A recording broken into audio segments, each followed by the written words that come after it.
किसी भी तरह का सर्वे केंद्र ही करा सकता है। हालांकि सुशील मोदी इसके ठीक उलट ये भी कह रहे हैं कि कास्ट बेस्ड सेंसस के पक्ष में उनकी पार्टी और केंद्र दोनों ही है। क्या कहना है? देखिए, मैं तो इसको इससे ज्यादा बेहयाई की कोई चीज नहीं, बेईमानी की, बदनीयती की कोई चीज समझ नहीं सकता हूं। मैं आपके समक्ष रख रहा हूं ताकि पूरा देश जाने। मैंने परसों प्रेस कॉन्फ्रेंस की थी पटना में और कहा था कि पीएमओ के इशारे पे सब हो रहा है। पीएमओ के इशारे पे कि इतने बड़े आबादी वर्ग को उसका हक ना मिले, उसकी गणना ना हो। अब देखिए, पहली एफिडेविट कल सुबह जाती है, वो कहती है 5वें नंबर में, it is submitted that no other body under the constitution or otherwise is entitled to conduct the exercise of either census or any action akin to census. हम तो सेंसस कभी कहते नहीं, ये सर्वे हो रहा है, आप सर्वे भी नहीं करने देंगे। आप राज्यों को खत्म करना चाहते हैं। क्या डर है इस आबादी का आ जाएगा। और फिर जब थोड़ा हंगामा हुआ, उसी दिन दूसरी एफिडेविट दी जा रही है जिसमें यह कहा जा रहा है कि पॉइंट नंबर 5 जो पहले एफिडेविट में था वो इनएडवर्टेंटली क्रीप इन कर गया। ये सरकार है, जोकर बना के रखा है पूरा का पूरा। ऐसे सरकारें चला करती है। और भाई साहब, इनएडवर्टेंट तो था नहीं, it was a deliberate ploy to block. It is a deliberate ploy to block, जो कि कल तेजस्वी जी ने भी कहा वहां पर। ये मैं बार बार दोहरा रहा हूं, केंद्र की सरकार आग से खेल रही है। ये पॉलिटिकल मसला नहीं है, आबादी के हकूक का मसला है, उनकी गणना का मसला है। अगर वो आपकी आंखों में चुभ रहा है, आंखों का इलाज कराइए, इसे मत रोकिए। तो जो स्टैंड है आपका, तो देखिए, आरएसएस तो सरकार की मंत्रण मनसा वाचा कर्मणा निर्धारित करती है। आरएसएस का लिटरेचर आप पढ़ लीजिए। खैर, मैं उसमें जाना नहीं चाहता हूं क्योंकि अपने को सांस्कृतिक संगठन कहते हैं। लेकिन बीजेपी क्या कर रही है? ये केंद्र की सरकार है, मैंने ऐसा कभी नहीं देखा। सुबह से दोपहर में 2 एफिडेविट जाते हैं और कहा जाता है इनएडवर्टेंट। एमएचए की ओर से ये एफिडेविट है और कहते inadvertent. Do you even understand what it means? It is deliberate. Tushar Mehta को आपने खड़ा किया, अपनी मर्जी से सो के उठे और चले गए। सॉलिसिटर जनरल है, पूरा देश देख रहा है, समझ रहा है। मैं आपको चेता रहा हूं, चेतिए, आपका भी भला होगा। सर, तेजस्वी यादव का जिक्र आया है तो एक उनका और बयान दिया है गुजरात कोर्ट की तरफ से। क्या कहना है? नहीं, उनका बयान तो मैंने सुना था ना, मैं तो मौजूद था। उस बयान में क्या निकाल रहे हो आप? ये वही मॉडस ऑपरेंडाई है जो आपने राहुल जी के साथ इस्तेमाल किया।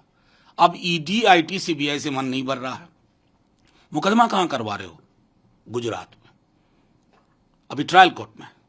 अब आप मतलब चाहते हैं कि विपक्ष की आवाज को ईडी, आईटी, सीबीआई से अगर आप नहीं संभल रहा है तो एक ये पद्धति भी विकसित की जाए।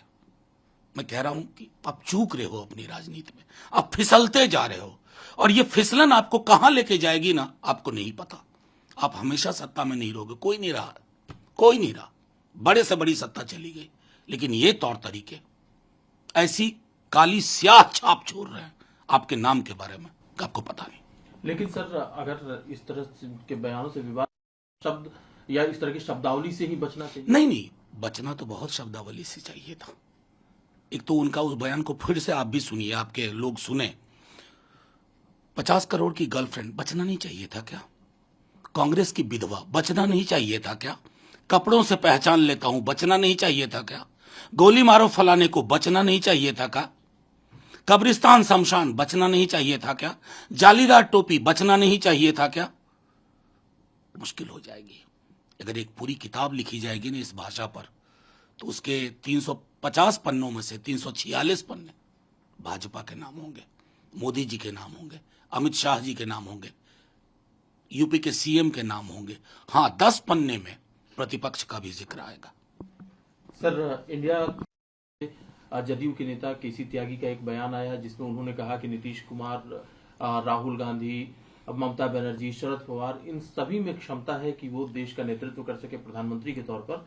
तो उनका ये भी कहना है साथ में कि हालांकि उनके पार्टी की कोई मंशा नहीं, उनके नेता की कोई मंशा नहीं है, लेकिन नीतीश कुमार में ये क्षमता है कि वो इस अलायंस के कन्वीनर बन सके या प्रधानमंत्री पद के उम्मीदवार बन सके। बिल्कुल सही बात है।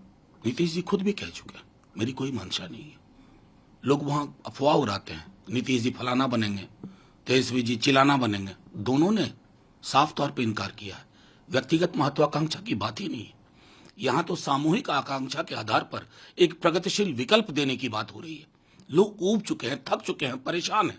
अंधे कुएं में पूरा देश पहुंचा दिया है इन्होंने। वो विकल्प चाहिए। और हाँ, मैं तो बार बार कहता हूं आपके माध्यम से, कौन सी परिस्थिति अच्छी है? एक व्यक्ति जिसके सामने कोई जुबान ना खोले, या व्यक्तियों का समूह जिस सब में क्षमता है और उसमें से कोई भी फर्स्ट अमंग इक्वल्स हो सकता है। लोकतंत्र में दूसरा पहलू ज्यादा खूबसूरत है। सर, क्या इस दिन इस अलायंस का कोई लोगो भी जारी हुआ, जैसा कि नाना पटोले कह रहे हैं कि उस दिन एक लोगो भी जारी किया जाएगा? चर्चा है और संभवतः 31 अक्टूबर को लोगों के बारे में 31 अगस्त शाम में सुना है 7 बजे के आसपास। जो भी होगा वो लोगो प्रतीक होगा देश की एकता का, देश की अखंडता का, देश के मौलिक स्वभाव का, उसके चरित्र का। सर, कल गृह मंत्री अमित शाह जी ने एक 4G उपमा के साथ एक बयान दिया था, जिस कांग्रेस पार्टी का ये कहना है कि भारतीय जनता पार्टी में भी सिर्फ 2 ही जी हैं, मोदी जी और Amit Shah ji. JP Nadda party president है, लेकिन उनका कोई रोल नहीं है। आप उनके बयान से कितने सहमत हैं? नहीं, मैं एक और जी जोड़ देता हूं। मोदी जी, शाह जी, संघ जी, 3 जी हैं और ये तीनों जी सबसे जी हुजूरी करवा रहे हैं। और जी हुजूरी लोकतंत्र में अच्छी चीज नहीं होती है। सर, एक और मामला सुप्रीम कोर्ट में है 370 और 35A का, जिसको लेकर के केंद्र सरकार का पक्ष है कि 35A की वजह से वहां के लोगों के जो मौलिक अधिकार है वो मारे जा रहे थे, उसको समाप्त किया गया। 370 के बारे में भी कुछ ऐसा ही स्टैंड केंद्र सरकार ने रखा है। देखिए, मैं तो सीधे कहता हूँ, अभी माननीय सर्वोच्च न्यायालय में है, मेरी कोई टिप्पणी करना उचित नहीं होगी। जो हमें कहना था अपने दल के बिहाफ पे, हमने सदन के अंदर कहा था। और जो कश्मीर और जम्मू या लद्दाख के जो हालात है, वो सरकार की कार्यशैली पर बहुत बड़ा प्रमाण पत्र है। आप चूक गए, आप असफल हो गए। जो सेंस ऑफ एलिनेशन है लोगों के बीच में ना, वो रेटोरिक से उसका पेट नहीं भरता, वो चीजें बदलती नहीं है।